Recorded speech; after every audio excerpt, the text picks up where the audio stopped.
సంగారెడ్డి జిల్లా పాశమైలారం పారిశ్రామిక ప్రాంతంలోని బిస్లరీ కార్మికులు తమకు న్యాయం చేయాలి అని చెప్పేసి తొలగించిన కార్మికులను తీసుకోవాలని చెప్పేసి గత 58 రోజులుగా సమ్మె చేస్తున్నటువంటి పరిస్థితి ఉంది. యాజమాన్యం చాలా దుర్మార్గంగా ఈరోజు మొండిగా వ్యవహరిస్తున్నటువంటి పరిస్థితి ఉంది. గత డీసీఎల్లో చర్చలు జరిగిన సందర్భంగా కూడా ఈ డీసీఎల్ వల్ల నిర్లక్ష్యం వల్ల ఇక్కడ జేసీఎల్ ఆఫీస్కి రావడం జరిగింది. ఇక్కడ జేసీఎల్లో ఇప్పటిదాకా 4 దఫాలుగా కూడా చర్చలు జరిగినాయి.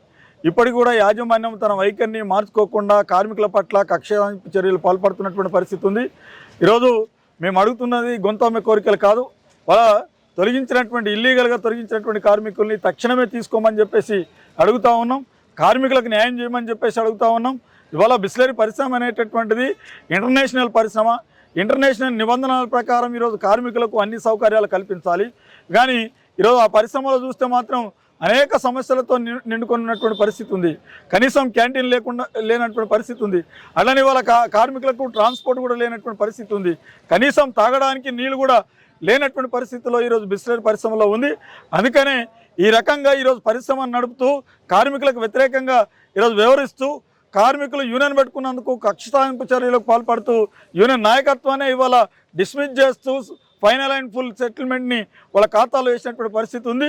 ఇది పూర్తిగా చట్ట వ్యతిరేకమైనటువంటిది, ఇల్లీగలు.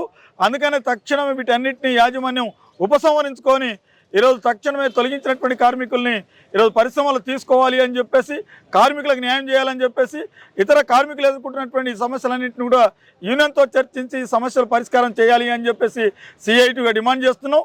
యాజమాన్యం స్పందించకపోతే పోరాటాన్ని మరింత ఉధృతం చేస్తామని చెప్పేసి హెచ్చరిక చేస్తాం.